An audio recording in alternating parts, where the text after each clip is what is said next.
किसे पता था कि साइकिल से बैठ करके प्रोग्राम देने जाने वाले लड़के को एक दिन मुकेश अंबानी के बेटे की शादी में वो इनविटेशन दिया जाएगा। और न सिर्फ इनविटेशन दिया जाएगा बल्कि जब वो लड़का वहां पर अपना गाना गाएगा तो देश और दुनिया के आए हुए तमाम गेस्ट जो हैं उसके गाने पर झूम उठेंगे। किसको पता था कि बिहार के छपरा का रहने वाला एक लड़का जो दिल्ली में कभी ठेला लगा करके लिट्टी चोखा बेचता था, अपने परिवार का खर्चा चलाता था, वो जब मुकेश अंबानी के बेटे के रिसेप्शन में पहुंचेगा तो सारे देश और दुनिया की निगाहें उस व्यक्ति की तरफ होंगी। किसे पता था कि भोजपुरी के सुपरस्टार कहे जाने वाले पवन सिंह और खेसारी लाल यादव का जलवा मुकेश अंबानी के बेटे अनंत अंबानी की शादी में इस कदर छाएगा कि सिर्फ उनकी ही चर्चा होगी। मुकेश अंबानी के बेटे की शादी में पवन सिंह और खेसारी लाल यादव को इनविटेशन तो दिया गया था और उसके बाद इस बात की चर्चा खूब हो रही थी कि पवन सिंह जब आए मंच पर और अपना गाना गाना शुरू किए तो लोगों को की नजरें जो हैं उनसे हट नहीं रही थी। पवन सिंह का वर्ल्ड फेमस सॉन्ग लॉलीपॉप लागेलू पर पूरा विदेश झूम रहा था, पूरा देश झूम रहा था और साथ ही साथ अनंत अंबानी की शादी में आए हुए वो लोग झूम रहे थे जिनका भोजपुरी से कोई नाता नहीं। खेसारी लाल यादव जब अनंत अंबानी के रिसेप्शन में पहुंचते हैं तो जिस कदर वो लगते हैं बॉलीवुड के अच्छे अच्छे हीरो को पीछे छोड़ देंगे।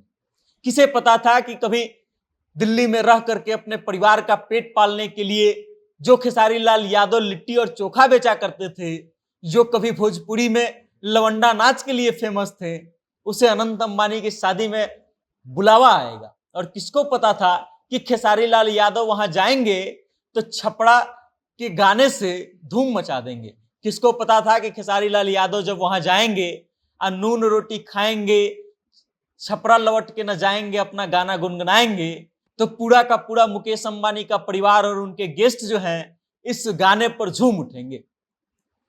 पवन सिंह और खेसारी लाल यादव को आप कई तरीके से जान सकते हैं, उनके संघर्षों की कहानी आपने कई बार सुनी होगी, लेकिन उन्होंने अभी जो स्थापित कर दिया है वो शायद ही कोई कर पाए।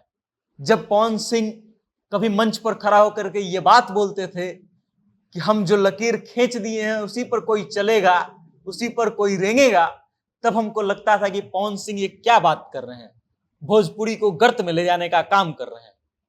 लेकिन जब पवन सिंह और खेसारी लाल यादव दोनों पहुंचे अनंत अंबानी की शादी में तो फिर इन दोनों ने जो जलवा बिखेरा, फिर हमको लगा कि शायद पवन सिंह और खेसारी लाल यादव के लकीर पर ही पूरा भोजपुरी रेंगेगा और पूरा भोजपुरी ही नहीं बल्कि बॉलीवुड तक रेंगेगा। याद कीजिए, बॉलीवुड के कोई कलाकार आजकल भोजपुरी में काम करने नहीं आते हैं, इसलिए क्योंकि भोजपुरी में अश्लील गाने बनते हैं। लेकिन वही भोजपुरी गाने और अभिनय करने वाले पवन सिंह और खेसारी लाल यादव जब अनंत अंबानी की शादी में पहुंचते हैं तो पूरा का पूरा बॉलीवुड उनके गानों पर ठुमका लगाता है। पवन सिंह जब स्टेज पर खड़ा होकर के अपना परफॉर्मेंस देते हैं तब बड़े बड़े कलाकार जो है उनका सामना नहीं कर सकते हैं, उनका टक्कर नहीं ले सकते हैं, इस तरीके का उनका परफॉर्मेंस था। जब खेसारी लाल यादव रिसेप्शन के दिन पहुंचते हैं अनंत अंबानी के पास, अनंत अंबानी की शादी में, तो जितने भी लोग थे उनकी नजरें खेसारी लाल यादव पर टिक जाती है। इसलिए टिक जाती है क्योंकि कई बॉलीवुड फिल्मों के हीरो को वो अपनी पर्सनालिटी से मात दे देंगे। वो खेसारी लाल यादव जिनको कभी कोई देख करके कहता था कि लड़का नहीं लगता है, लवंडा है, ये सिर्फ यही कर सकता है, वो खेसारी लाल यादव जब अपनी भूमिका में आए और अनंत अंबानी की शादी में पहुंचे तो पूरे देश की नजरें खेसारी लाल यादव पर थी। अब इस बात का गर्व तो हमको होना ही है, भोजपुरी बोलने वाले हैं हम और उससे ज्यादा भोजपुरी से प्रेम है। और उसके बाद जब भोजपुरी के दो सुपरस्टार अनंत अंबानी की शादी में गए, उनको बुलावा आया और वहां जाकर के अपना जलवा बिखेर दिए तो फिर इस बात की चर्चा होनी बहुत लाजमी सी बात है।